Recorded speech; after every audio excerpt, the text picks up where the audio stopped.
어떤 사람이 환하게 밝은 가로등 밑에서 무언가를 열심히 찾고 있었습니다. 지나가던 행인이 궁금해서 물었습니다. 뭘 하십니까? 잃어버린 시계를 찾고 있습니다.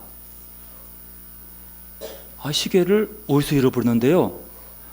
저쪽 어둡고 캄캄한 가시덤불 숲에서 잃어버렸습니다. 이 말 들은 행인이 이렇게 말합니다.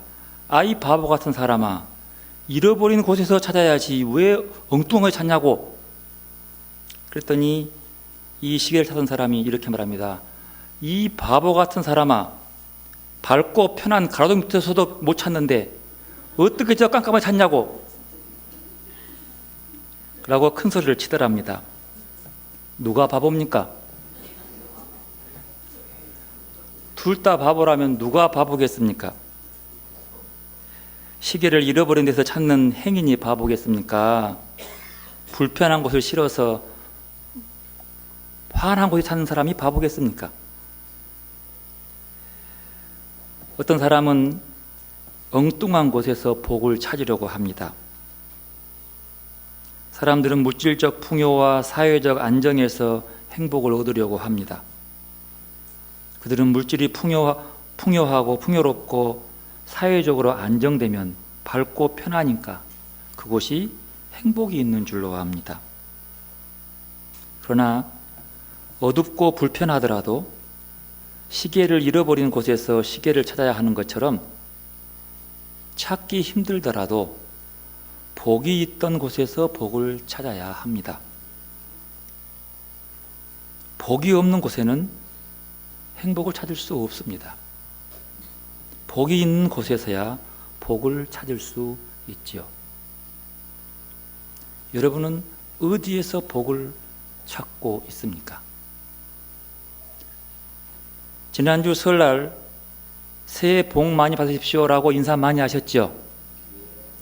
그런 인사 많이 받으셨죠? 어떤 복을 받으셨습니까? 설 지난 지 얼마 안 됐습니다. 여러분 복 받았어요? 안 받았어요? 어떤 복 받았습니까? 또 새해 복 많이 받으세요 라고 인사할 때 그 사람이 어떤 복을 받기를 빌어주었습니까? 우리는 이 복에 대한 것을 정확히 그냥 모르면서 그저 그냥 복하면 하여튼 아무나 다 좋다는 걸 잘못 찾을 수도 있다는 것이죠. 오늘 복음에서 말씀하는 복은 과연 무엇인가? 복이 무언가라는 주제가 오늘 복음의 큰 주제입니다. 이 주제를 묵상하는 것은 하나님을 아는 지식을 갖기 위함입니다. 그래서 오늘 산상설교에서는 말씀하시는 참된 복을 얘기하고 있는 거죠. 오늘 본문 1절에 보면 예수님께서 많은 무리들이 다가오니까 산으로 혼자 올라갔어요. 그 산에 올랐는데 제자들이 따라왔습니다. 그들에게 가르쳐서 말씀합니다. 그래서 산상설교라고 해요. 성경은 산이라고 하는 것은 특별한 의미가 있습니다. 출애굽기에서 신의 산은 모세가 하나님의 십계명과 율법을 받는 말씀 받는 자리가 산입니다. 신약에서는 예수님이 산에 오르셔서 계명을 주고 가르치고 복을 주는 자리가 산입니다. 그러면 우리가 이 복에 대한 개념들을 좀 살펴볼 필요가 있습니다. 여러분, 이제 성경은 복에 대해서 쭉 많이 나오는데 창세기 12장부터 아브라함에게 너는 복이 될지라 이렇게부터 시작돼요. 유대인들의 복의 개념은요, 보통 그 말이 히브리 말로 바라크라고 하는데 이 바라크라고 하는 말의 어원을 들어가서 보면 무릎을 꿇다라는 의미가 있습니다. 그리고 그 덧붙여서 은혜로 무엇인가를 주다. 이것이 바라크라고 하는 어원의 뿌리예요. 즉 바라크라고 하는 말은 왕에게 무릎을 꿇고 왕으로부터 무엇인가 좋은 것을 하사받는 것을 의미했습니다. 이 개념을 통해서 높은 분을 경배하고 경외하는 것이 바로 바라크, 이렇게 담겨 있어요. 바라크라고 하는 것은 축복인데요, 우리가 복받으라 할 때 바라크라 하거든요. 하지만 무릎을 꿇다라고 있어요. 무릎을 꿇으면 그에게 하나님이 바라크, 복을 내려준다, 그런 뜻이 담겨 있지요. 구약 성경에서의 복의 개념은 대개 물질적 축복을 의미합니다. 왕 앞에 무릎을 꿇는 것보다 왕으로부터 무엇인가를 받아내는 것, 이것에 더 집중하고 있어요. 그게 구약 성경이에요. 신명기에 보면 소출과 소산이 많아지는 것 복입니다.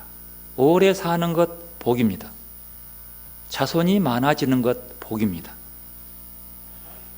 구약의 이야기의 복의 개념은 주로 이런 눈에 보이고 채워지는 것. 그래서 지금도 유대인들에게는 남보다 잘 살고 부유해지는 것을 복으로 보고 있어요. 그런데 신약에서의 복의 개념은 구약과 유대인들의 복의 개념을 훨씬 뛰어넘어가 버립니다.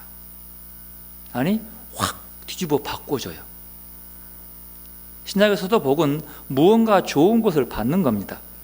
근데 이 좋은 것은 물질적이고 눈에 보이는 것이라기보다는 영적인 것을 의미합니다. 이 신약 성경에서 복에 대한 얘기를 가장 많이 하면서 강조했던 부분이 오늘 본문이죠. 우리는 이것을 팔복이라고 합니다.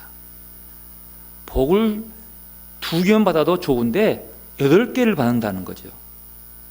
그러나 이 복의 개념은 구약의 개념과는 완전히 상반된 개념입니다. 이 팔복에서 복의 근거는 뭐냐면 천국이에요. 즉 하늘나라라는 뜻입니다. 그래서 이 8개의 복 중에서 그러면 첫 번째 복부터 보십시다. 자, 8개의 복 중에서 첫 번째 복이 뭐예요? 예? 심령이 가난한 것은 복이 아닙니다. 첫 번째 복은 뭘 받는 거예요? 나와요. 천국을 소유하는 복입니다. 첫 번째 복이요, 하나님 나라를 소유하는 복이에요. 그러면 하나님 나라를 소유하는 조건이 뭐예요?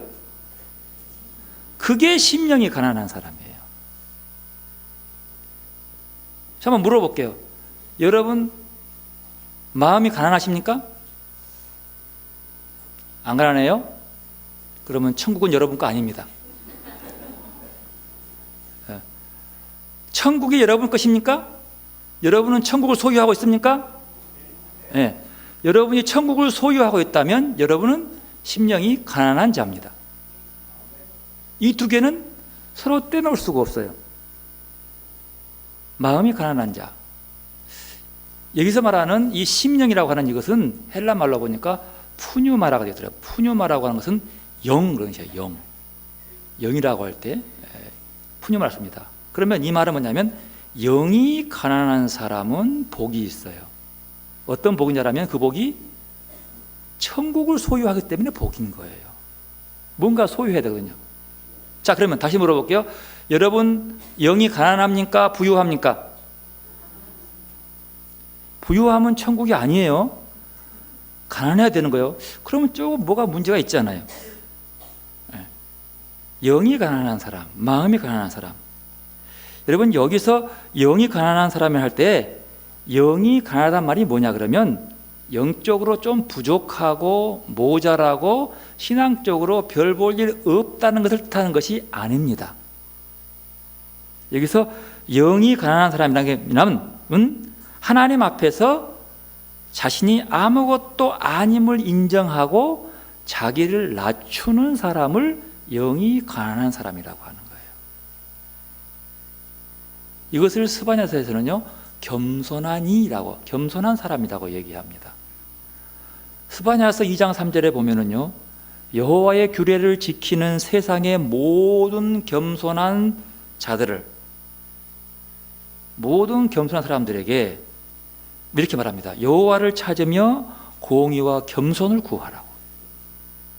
여기서 겸손한 자들, 이 말은 히브리 말로 아나빔이라고 하는 얘기인데요, 이 아나빔이라고 하는 말은 가난한 자라는 뜻이에요. 가난한 아니라는 형용사를 복수화시킨 거죠. 그러니까 아나빔이라는 것은 가난한 사람을 여기서는 인격적 겸손함으로 보는 거죠. 그러니까 오늘 본문에서 말하는 이 똑같이 성경의 아나빔, 즉 가난한 사람들은 단순히 물질적으로 가난한 사람들만을 말하는 것이 아니에요. 물론 그것도 가난하지만 그것만 의미한 것이 아닙니다. 성경은 이 단어를 겸손한이라고 번역해요. 구약에서는 겸손한. 가난한 사람들은 뭐냐? 하나님 앞에서 자기를 낮추는 겸손한 사람이고, 자기를 낮추고 가난하니까 하나님만 의지하며 그분의 법규를 실천하는 사람들이란 뜻입니다. 이게 영이 가난한 사람들 그 뜻이에요. 그리고 스바냐 3장에 보면 이들을 이스라엘의 남은 자라고 표현하는데, 그들은 불의를 저지르지 아니하고 거짓말하지도 아니하고 자기 입에서 사기치는 말도 하지 않는다고 얘기합니다. 스바냐 3장 12, 13절 말씀 우리 함께 읽어보겠습니다. 내가 공고하고 가난한 백성을 내 가운데에 남겨두리니 그들이 여호와의 이름을 의탁하여 보호를 받을지라. 이스라엘의 남은 자는 악을 행하지 아니하며 거짓을 말하지 아니하며 입에 거짓된 혀가 없으며 먹고 누울지라도 그들을 두렵게 할 자가 없으리로다. 이 남는 자가 누구냐 그러면 가난한 자들입니다. 신약은 이들을 복 있다고 얘기해요. 12절 보면요, 가난한 백성을 내 가운데 남겨두리니라고 얘기해요. 물론 이 가난한 사람들이 물질적 가난한 사람도 물론 있겠죠. 남겨둔 이유가 있을 거예요. 하지만 더 중요한 것은 이 남는 자의 기본은 가난한 자, 즉 마음이 겸손한 자를 뜻합니다. 여기서 마음이란 것은 단순히 육과 영을 구분하는 이원론적인 영육을 의미하는 것이 아닙니다. 여기서의 영, 즉 마음은 인간 중심의 인격의 원천을 얘기합니다. 즉 전인격을 드러내는 마음이 가난하다는 것을 떠내는 거죠. 인격적 가난함. 심령이 가난하다, 영이 가난하다는 것은 어리석은 부자처럼 세상의 재물에 자신의 생명을 의존하는 것이 아니라 영원한 생명이신 하나님께 희망을 둔 겸손에 있다는 것입니다. 그러므로 가난한 사람은, 겸손한 사람은 하늘로 채워져 하나님의 통치를 받아야 하나님만이 유일한 구원자임을 고백하며 두 마음 품지 않는 깨끗한 마음, 깨끗한 사람, 마음이 깨끗한 사람. 맑은 호숫가에 가서 보면 그 호숫가에, 맑은 호숫가에 산의 산이 그대로 들어있는 것처럼 그림자가 비춰집니다. 맑은 호숫가 어디 있을까요? 우리나라에는 유럽 가면 참 많아요. 깨끗한 호숫가에 보면 산이 그대로 그 속에 드러나요. 그런 것처럼 우리의 깨끗하고 가난하고 겸손한 마음 속에 하나님께서 현존하시는 성전이 되는 거죠. 비춰지는 거예요. 그래서 마음이 가난한 자가 복이 있는 거죠. 이렇게 마음이 가난하고 깨끗한 성품은 다른 품성과도 구분되지 않습니다. 마음이 가난한 사람은요, 온유한 사람이 돼요. 영이 가난한 사람은요, 불쌍히 여길 줄 아는 사람입니다. 이들은 어떤 상황이나 처지에서도 주어진 여건에 순응하며 이웃과 더불어 살아가는 사람들입니다. 이스라엘 백성이 하나님한테 약속의 땅을 받듯 이들은 이웃과 더불어 이루어지는 이 땅에서 새하늘과 새 땅에 대한 주님의 약속을 받는 복 있는 사람이 되는 것입니다. 마음이 가난하지 않고는 이것을 소유할 수 없다는 것이죠. 이렇게 가난한 이들은 타인의 아픔과 고통, 세상의 죄 앞에서 슬퍼합니다. 온유하여 다른 사람의 짐을 대신 져줄 줄도 압니다. 언제나 의로움에 줄이고 목말라 하며 자비로운 모습을 보입니다. 가난한 사람은 마음이 깨끗하여 하나님의 계명을 지키고 살아가며 분열이 아니라 평화를 이루기 위해 애를 씁니다. 그리고 이 모든 것 때문에 주어지는 박해는 기꺼이 참아냅니다. 그렇게 보면 가난한 사람들은 하나님과 이웃을 위해 철저히 자신을 내어놓은 사람입니다. 참복은 이처럼 가난한 이들이 진정 행복한 이들이라고 말합니다. 왜냐하면 천국이 그들의 것이기 때문이에요. 하늘나라가 그들의 것이기 때문이에요. 여기서 하늘나라를 차지한다는 그 약속된 땅을 차지하는 것, 즉 하늘나라에 들어갈 수 있다는 것. 이게 마음이 가난한 자, 겸손한 자, 깨끗해지는 자를 뜻합니다. 프랑스에서 프랑스 사람들에게 가장 존경받는 사람 중에 한 사람인 아베 피에르라는 신부는 이 팔복의 말씀을 묵상하면서 첫 번째 복과 마지막 복을 같이 강조해요. 왜냐하면 첫 번째 복도 천국을 소유하는, 천국이 그들의 것임이고 마지막 복도 천국이 그들의 것이라고 얘기해요. 이 두 개가 처음과 마지막이 다 천국의 뜻이에요. 천국을 가진 사람, 그런 뜻이죠. 그는 이렇게 말해요. 마음이 가난하다는 것은 무슨 말인가? 그것은 프란시스코 성인처럼 자신이 가진 모든 재산을 나누어 준다는 의미가 아니다. 내가 국가 원수이건 회사의 우두머리이건 교사이건 매일 저녁 나의 능력과 특권과 재능과 학식을 가지고 약자들과 가난한 이들을 위해 무엇을 했는가라고 묻는 자가 마음이 가난한 자인 것이다. 이렇게 얘기해요. 재물을 팔아 나누어주는 것도 중요하지만 내가 오늘 하루를 돌아보면서 내가 약하고 어려운 자들에게 뭘 해주었는가? 왜요? 내 마음을 돌아보는 거죠. 깨끗한 자가 할 수 있는 고민입니다. 그런데 예수님은 하늘나라를, 이런 나라를 나중에 상속받을 것이 아니라 이미 그들의 것이라고 얘기합니다. 3절 보십시오. 천국이 그들의 것임이요. 이것은 지금이에요. 미완료형이거든요. 미래가 아닙니다. 지금 그들의 것이라고 하는 거죠. 여러분, 하늘나라의 행복은 나중에 가서 얻어야 하는 것이 아닙니다. 지금 누리는 것입니다. 여러분, 우리가 나중에 좀 생활 좀 피면 예수 믿고 천국 가는 게 아닙니다. 지금 아직 생활이 피지 않을 때 온전히 믿고 천국을 소유하는 겁니다. 매일의 삶을 즐기라고 하는 어떤 작은 글을 써놓은, 제가 글을 보면서 참 그렇구나 하는 걸 느꼈어요. 한번 들어보십시오. 그린 신부는 사라지지 말고 살라라고 설파한다. 뭐냐면 사라지지 말라는 것은 그냥 억지로 살지 말라는 거죠. 남 때문에 내가 수동적으로 살지 말라는 거예요. 네가 오늘 살아가라는 거죠. 그러면서 이렇게 설명합니다. 우리는 경제 성장이라는 톱니바퀴 속에 어김없이 돌아가는 숨막히는 여유라고는 전혀 없이 앞뒤를 돌아볼 겨를이 없이 미래만을 응시하고 달려왔습니다.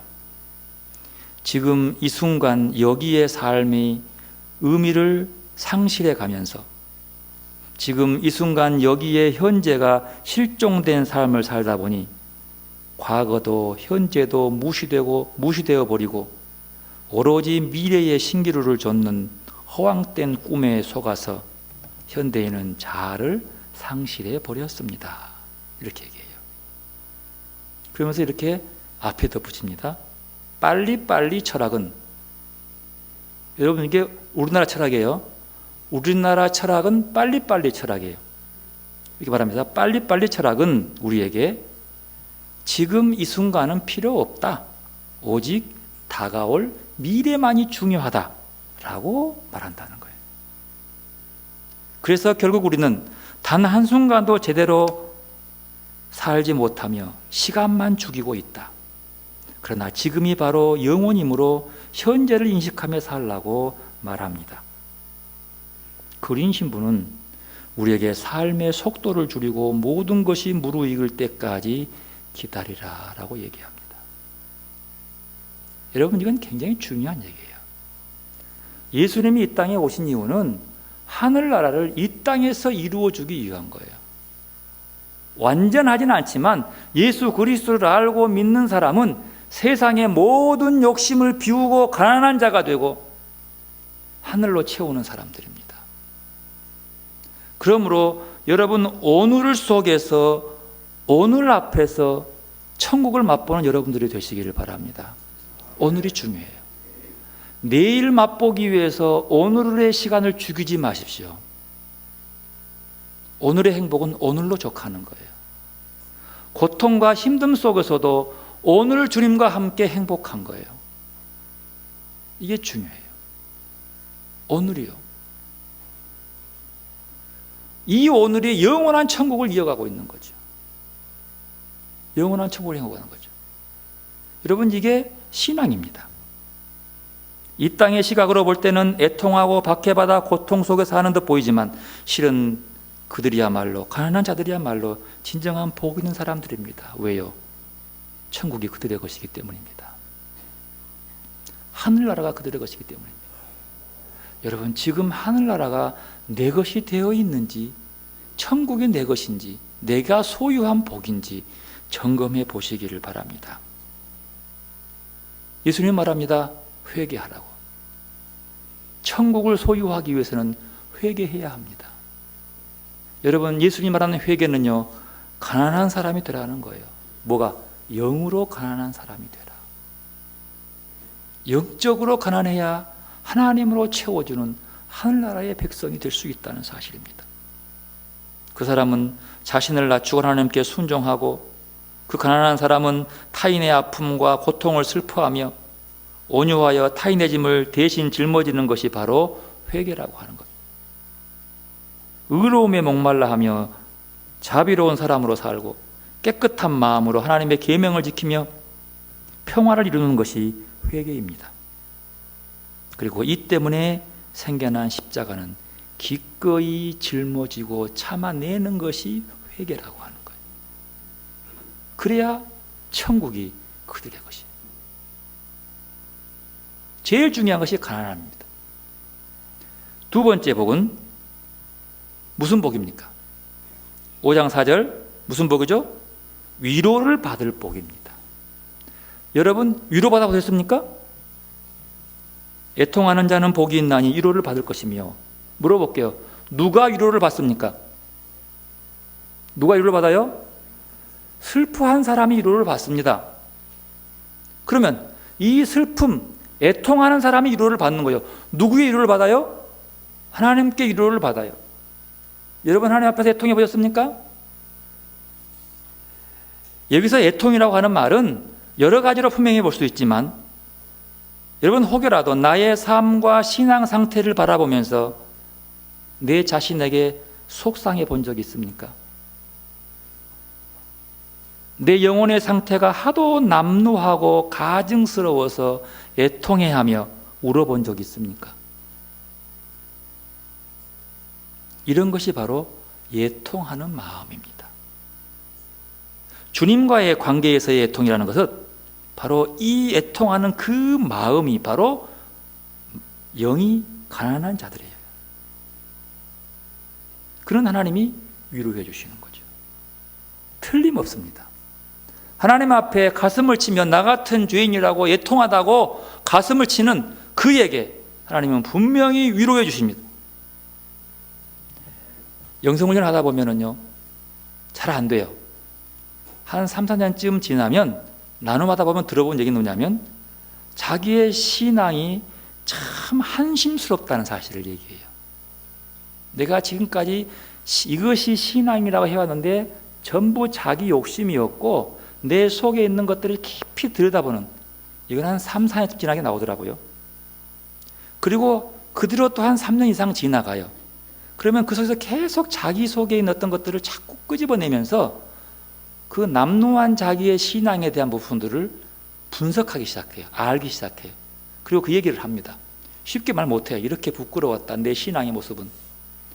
그렇게 자기 신앙을 돌아본 다음에 어느 순간 지나가면 자기의 그 주님과의 관계의 빈약함을 애통해 하다 보니까 어느 순간 그 속이 살며시 주님으로 좀씩 채워주면서 위로가 되고 힘이 된다는 사실을 듣게 돼요. 나누어지게 돼요. 그걸 들으면서 마음이 뿌듯해져요. 처음에는 모르지만 한 5, 6년 지나가면 그때부터 내 속에 차근차근 다가 들어와서 하나님으로 위로와 채워주고 하나님의 함께가 느껴지고, 하나님이 느껴지는 그 순간 내 속에 위로가 되고 힘이 되고 쓸 수 있는 용기가 주어져요. 눈에 보이는 건 그대로지만 하나님께서는 우리를 위로하기를 원하십니다. 하나님 앞에 무릎을 꿇고 내 하를 돌아보며 애통하시기를 바랍니다. 오늘 본문의 8복 중에 세 번째 복은 무엇입니까? 땅을 차지하는 복입니다. 이 복이에요. 5절 말씀 함께 있습니다.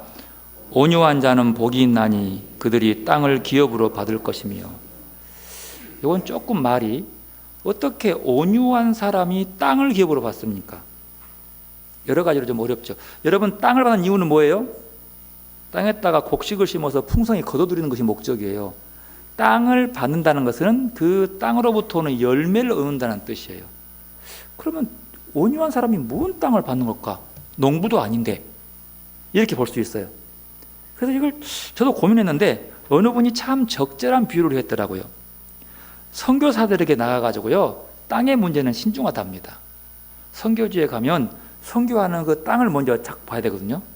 그 선교하는 땅을 보면서 그곳에서 이제 거할 수 있는, 이제 믿음도 필요하겠지만 비전도 봐야 되고 막 여러 가지 의미가 담겨 있어요. 그걸 땅이라고 하는 거죠. 그런데요, 이렇게 말해요. 선교사에게 있어서 선교 활동의 성패를 좌우하는 가장 중요한 요소가 있다는 거죠. 여러분, 뭘로 봐요? 선교할 때 가장 중요한 것, 믿음의 열정, 선교적인 사명, 아니면 충분한 재정적 후원. 뭘 것 같아요? 그렇습니다. 그분은 말합니다. 선교사의 가장 성패의 좌우는 그 사람의 성품이에요. 그 사람의 인격이에요. 이게 좌우한대요. 그 사람의 성품, 인격. 왜냐하면 온유한 사람이야말로 선교에 가서 땅을 차지한대요. 땅이란 것은 열매를, 신앙적, 영적 열매를 얻을 수 있다는 거죠. 여러분, 선교지에 가면 말도 안 통하죠. 문화가 다르니까 그들과 함께 쉽게 대화가 안 돼요. 어울릴 수 없어요. 다만 그들과 함께 하기 위해서는 온유함으로만, 인격적으로만 그들을 변화시키고 영적인 열매를 맺을 수 있다는 거죠. 그래서 온유한 자는 복이 있나니 땅을 기업으로, 그 땅이 바로 신앙의 영적 열매를 맺는 땅으로 바꾼다는 거죠. 이렇게 보여요. 참 그것도 일리가 있다. 제가 동의했습니다. 네 번째 복은 뭡니까? 6절 함께 있습니다. 의에 줄이고 목마른 자는 복이 있나니 그들이 배부를 것이며. 배부를 복입니다. 여러분, 배고프십니까? 굶주리십니까? 무엇에 굶주리십니까? 의라고 하는 것은 하나님의 통치 개념이에요. 의에 줄이고 목마른 자. 여러분, 이것은 영적인 배부른 복입니다. 하나님의 현존의 체험을 통한 만족하는 복, 하나님만으로 만족하는 복, 이것이 8복 중에 하나예요. 공동번역은요, 옳은 일에 줄이고 목마른 사람은 행복하다. 그들이 만족할 것이다.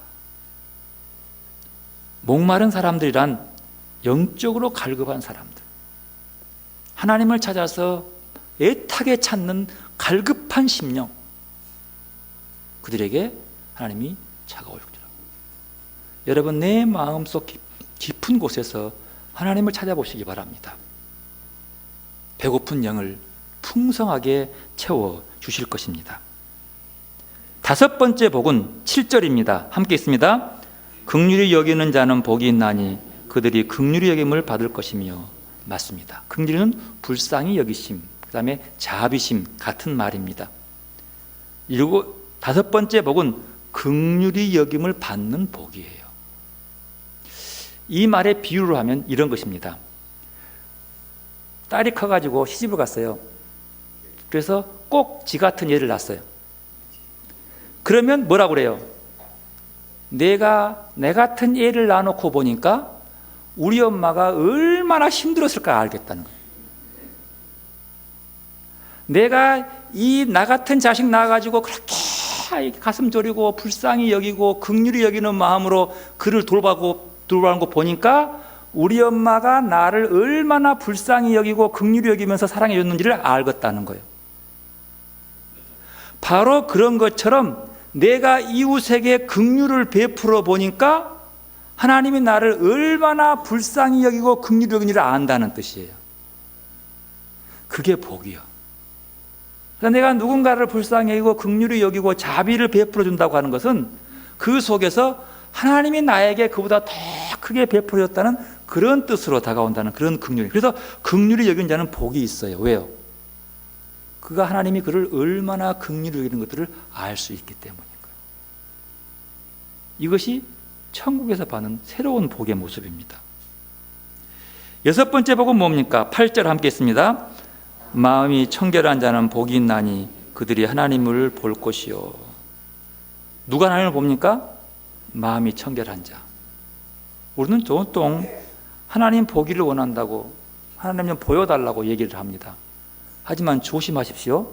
마음이 청결하지 않고 하나님을 보면 죽습니다. 내 속에 있는 내 마음을 내 영혼을 청결하지 않고 하나님 보고 싶어 하면 죽습니다. 아무렇게나 아니고 하나님 보고 싶으면 마음을 청결하게 하십시오. 그런 말합니다. 마음이 청결한 자는 복이 있나니 하나님을 볼 것이요. 얼마나 청결해야 하는지는 저도 모르겠습니다. 그러나 하나님이 보이면 내 마음이 청결하다 그렇게 느끼면 돼요. 그 양은 모르겠고 어쨌든 오늘 본문은 그겁니다. 여러분 하나님을 볼 때에 내 속의 마음을 깨끗하기 위해서 늘 그 앞에 무릎 꿇고 가슴을 두드리며 내 죄들을 회개해야 합니다. 그래서 우리가 하나님 내가 알지 못하는 저 무식 속에서의 죄도 용서해 달라고 깨끗하게 해달라고 이렇게까지 우리를 돌아보는 것이죠. 일곱 번째 복은 9절입니다. 함께 읽습니다. 화평하게 하는 자는 복이 있나니 그들이 하나님의 아들이라 일컬음을 받을 것이며. 우리가 하나님의 복 있는 사람은요 평화를 이루는 사람입니다. 주님 믿는 사람은 적어도 이런 능력은 있어야 합니다. 예수 믿는 사람 주위에 가면 왠지 모르게 기분이 좋아지고 왠지 모르겠지만 마음이 따뜻해지고 그가 곁에 있고 없음의 차이가 느껴지는 것, 훈훈하고 포근함이 느껴지는 것. 근데 어느 사람은요 가는 곳마다 문제를 일으켜버려. 잘 돼가는 일도 누가 들어오면 안 돼버려. 근데 반대로 안 되는 일이 있더라도 그거 오면 일이 돼. 좋은 쪽으로. 이게 바로 복 있는 자예요. 어떤 복이요? 그가 바로 하나님의 아들이 되는 복이 되는 거죠. 아들과 딸입니다. 이것은 평화를 이루는 사람, 하나님의 자녀가 되는 복을 받습니다. 마지막 10번째 복입니다. 10절 함께 있습니다. 의를 위하여 박해를 받는 자는 복이 있나니 천국이 그들의 것입니다. 이 8번째와 첫 번째가 같습니다. 하나님을 소유하는 복입니다. 내가 하나님의 소유된 복입니다. 하나님의 것이 되는 복, 또 하나님의 나라가 내 것이 되는 복, 이거 자리죠. 그러기 위해서 의로운 일을 하는 과정에서 하나님을 위해서 박해를 감수해야 하는 자입니다. 11절 12절은 이 박해받는 것이 복의 열매를 맺는다는 사실을 딱 설명해 주고 있습니다.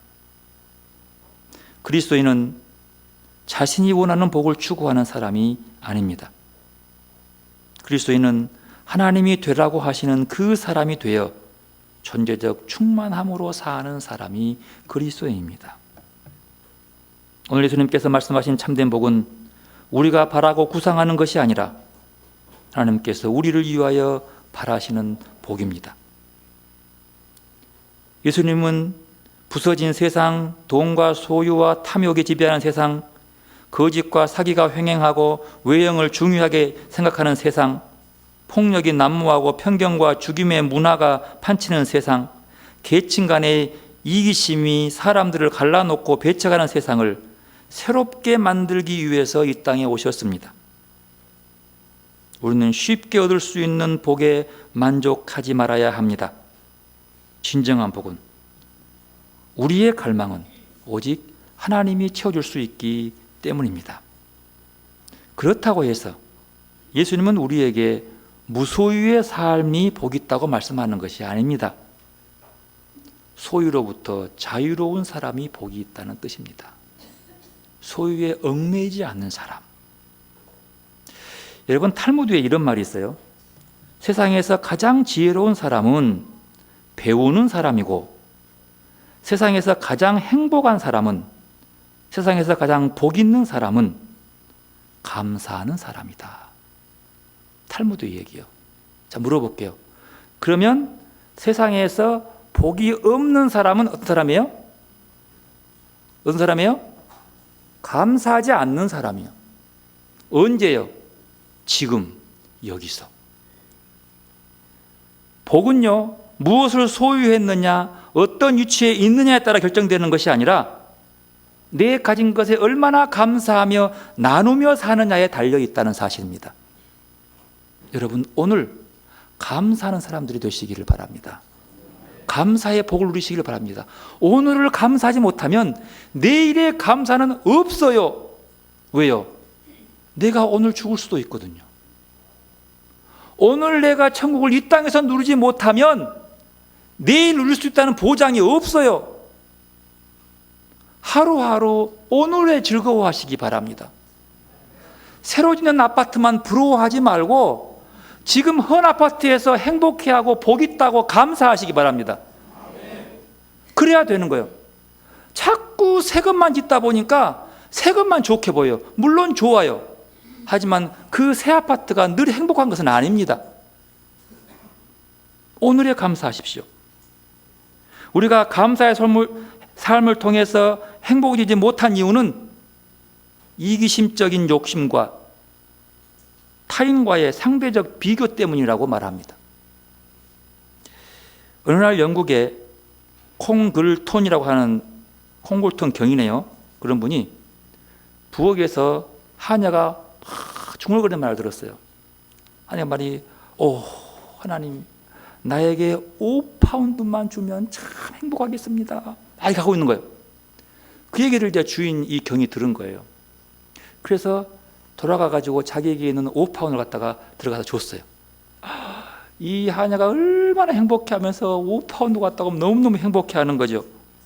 이 콩글톤 경은 부엌을 나와서 그 작은 돈으로 행복해하는 그 사람 보면서 참 그래, 참 좋다, 이 작은 돈으로 이렇게 행복해하다니 라고 이제 생각하고 있는데 안에서 막 중얼거리는 소리가 들려옵니다. 아이고, 나는 참 바보야. 왜 10파운드라고 말 안 했을꼬? 이러더라는 거예요. 여러분, 그 영화 아마데우스, 볼펑 아마데우스 모차르트하고 그 주인공이죠. 그 다음에 이제 그 안토니오 살리에리라고 나와요. 살리에리는요, 당대 최고의 음악, 그 당시 그 나라에서는 음악가였어요. 행복한 사람이었습니다. 복받은 사람이었어요. 최고의 음악 감독, 음악이었으니까. 근데 그가 이 어린 모차르트가 등장하면서부터 열등의 시기에 빠져서 불행의 늪으로 빠져버립니다. 그를 화나게 만든 게 뭐냐면 밤을 새가지고 막 작곡을 해가요. 그러면 팽팽 놀고 이상한 짓거리 다 하는 모차르트 하나 쭉 그거 오면 비교해보면 자기는 도저히 이게 따라갈 수가 없어. 이것만 명곡이 되는 거야. 너무 스트레스 받아요. 더욱더 비참한 것은 모르는 게 낫지. 이 살리에리가 모차르트의 그 천재적 작품을 알아본다는 게 슬픈 일이에요. 그리고 하나님께 이렇게 기도합니다. 왜 저에게는 천재를 알아볼 수 있는 능력만 주시고 모차르트와 같이 천재적인 작곡 능력은 주시지 않습니까? 결국 그는 비교의식과 열등감이 그 인생을 파멸로 치닫게 만들어버립니다. 그게 아마데우스 영화의 중심주제예요. 내게 주어진 달란트에 대해서 감사하며 행복해하는 것이 천국을 사는 사람들의 법입니다. 오늘 감사하는 자가 천국을 소유한 자의 복이라고 말합니다. 지금 내게 주어진 것에 감사하지 못하면 그는 심령이 가난한 자가 아닙니다. 내가 다음에 바라는 것들을 다 가지면, 이것만 이루면 감사하겠다고 하는 사람은 하나님 앞에 거짓말 확률이 확실히 높습니다. 나의 조건 따라 감사하는 자, 늘 더 가지지 못한 것에 불평하면서 어떻게 하나님께 감사할 수 있겠습니까? 여러분, 불행은요, 어느 날 하늘에서 날벼락 떨어지듯 닥쳐오는 것이 아닙니다. 지나친 욕심과 비교의식으로 만들어내는 것이 불행이에요. 나의 삶을 이기적 욕심이 지배하는 대로 맡기고 산다면 결국 행복해질 수 없을 것입니다. 그러므로 마음이 가난하고 영이 가난함으로 하나님으로 채우고 하나님으로 만족하는 삶으로 복 있는 사람들이 되시기를 바랍니다. 오늘 예수님의 말씀은 말합니다. 참된 복은 우리가 구상하고 계획하는 복이 아니라 하나님이 우리를 위하여 바라시는 복이 참된 복이라고.